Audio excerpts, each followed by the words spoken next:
आज मेरे वीडियो का टॉपिक है एएमएच यानी एंटी मुलेरियन हार्मोन। तो एंटी मुलेरियन हार्मोन होता क्या है? ओवरी जो अंडेदानी होती है उसमें छोटे-छोटे फॉलिकल्स होते हैं जिसमें से एक ये हार्मोन रिलीज़ होता है जिसको एंटी मुलेरियन हार्मोन कहा जाता है। तो एएमएच का सिग्निफिकेंस क्या होता है? जो ओवरी के अंदर छोटे-छोटे फॉलिकल्स जो हमें अल्ट्रासाउंड पे भी नहीं नज़र आते हैं, उनमें से सिक्रीट होता है ये हार्मोन, तो हमें इनडायरेक्टली ये पता चलता है कि ओवरीज़ के अंदर फॉलिकल्स की कितनी संख्या है, कितनी तादाद है, जिसको ओवेरियन रिज़र्व कहा जाता है। तो अगर फॉलिकल्स का नंबर ज़्यादा होगा तो एएमएच की वैल्यू ज़्यादा होगी, अगर फॉलिकल्स का नंबर कम होगा तो एएमएच की वैल्यू कम होगी। ये इसलिए इम्पॉर्टेंट है क्योंकि महिलाओं में पैदा होते ही उनकी पूरी ज़िंदगी भर के लिए जितने भी फॉलिकल्स होते हैं, वो तभी उनके ओवरीज़ में बन जाते हैं। तो बर्थ के टाइम पे लगभग 10 से 20 लाख फॉलिकल्स होते हैं दोनों ओवरीज़ में। जब तक पीरियड्स आने स्टार्ट होते हैं प्यूबर्टी पे, तब तक सिर्फ ही 4 लाख रह जाते हैं।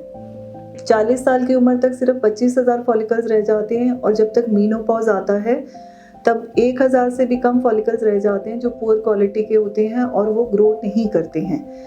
तो एएमएच टेस्ट करवाने से हमें पता चल रहा है कि ओवरीज़ जो हैं वो किस तरह से काम कर रही हैं, उम्र के मुताबिक काम कर रही हैं या उम्र के हिसाब से उनका कम काम कर रही हैं। तो एएमएच टेस्ट जो होता है वो हमें पीरियड्स के साइकिल के किस डे पे करवाना होता है। एएमएच टेस्ट के लेवल्स पे साइकिल डे से कुछ असर नहीं पड़ता, तो हम पीरियड्स के साइकिल के किसी भी डे पे करवा सकते हैं। ये कोई ज़रूरी नहीं है कि इसको साइकिल के डे 2 या डे 3 पे ही हमने करवाना है। एएमएच टेस्ट की नॉर्मल वैल्यूज़ क्या होती हैं? जो एएमएच टेस्ट है एक स्पेशलाइज्ड टेस्ट है। अलग-अलग लैब्स के अंदर may be different methods use किए जाते हैं इसको टेस्ट करने के लिए। कई बार डिफरेंट यूनिट्स में भी रिपोर्ट किया जाता है, जैसे नैनोग्राम पर एमएल या पिकोमोल पर लीटर। तो प्रेफरेबली हमें अगर हम ट्रीटमेंट करवा रहे हैं या बार-बार टेस्टिंग की ज़रूरत है तो हमें एक ही लैब से ये टेस्ट करवाना चाहिए। रफली अगर 1.3 से नैनोग्राम पर एमएल से ऊपर होता है एएमएच तो उसको हम नॉर्मल रेंज में मानते हैं। अगर 1.3 नैनोग्राम पर एमएल से कम आती है एएमएच की वैल्यू तो हम उसको डिमिनिश्ड ओवेरियन रिजर्व कहा जाता है, यानी कि उन महिला की जो ओवरी है उसमें फॉलिकल्स का नंबर कम है। तो जो एएमएच टेस्ट है इसको किस क्या-क्या फैक्टर्स हैं जो अफेक्ट कर सकते हैं। सबसे मोस्ट इम्पॉर्टेंट है कि महिला की उम्र कितनी है, उनकी किसी तरह की ओवेरियन सर्जरी तो नहीं हुई है, उनको पीसीओडी जैसी कंडीशन तो नहीं है, उनको एंडोमेट्रियोसिस तो नहीं है, अगर वो कोई कॉन्ट्रासेप्टिव गर्भ निरोधक गोलियाँ तो नहीं ले रही, उनका थायराइड लेवल्स कैसे हैं, उनके विटामिन डी के लेवल्स कैसे हैं, उनका किसी भी ओवेरियन कैंसर के लिए कोई कीमोथेरेपी या रेडियोथेरेपी तो नहीं ली गई है, उनको मीनोपॉज़ तो नहीं आ गया है या टाइम से पहले जैसे प्रीमेच्योर मीनोपॉज़ कहते हैं वो तो नहीं हो गया है। तो एएमएच टेस्ट कब करवाया जाता है?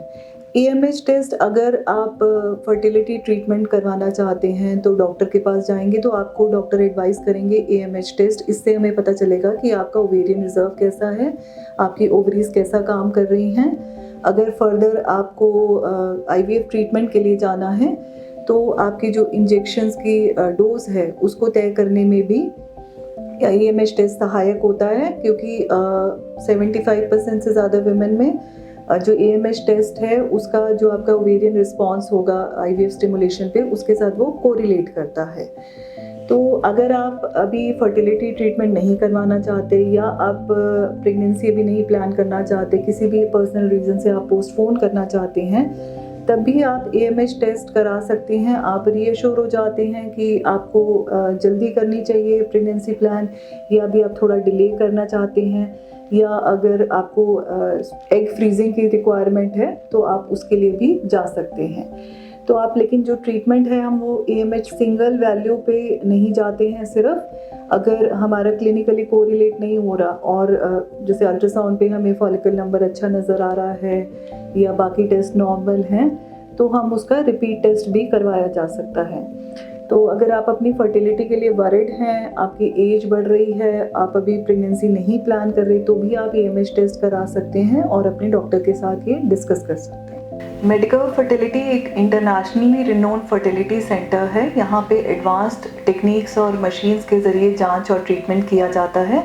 मेडिकवर फर्टिलिटी में बहुत सारे कपल्स का सक्सेसफुल आईवीएफ ट्रीटमेंट हुआ है और बहुत सारे चाइल्डलेस कपल्स का सपना पूरा हुआ है।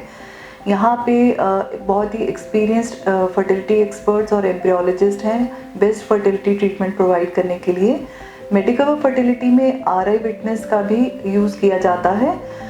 यह सिस्टम होता है इंश्योर करने के लिए कि एम्ब्रियो को बनाने के लिए आपके ही एग्स और आपके ही स्पर्म इस्तेमाल किए जा रहे हैं, और यह इस तरह की होने वाली गलतियों को रोकता है।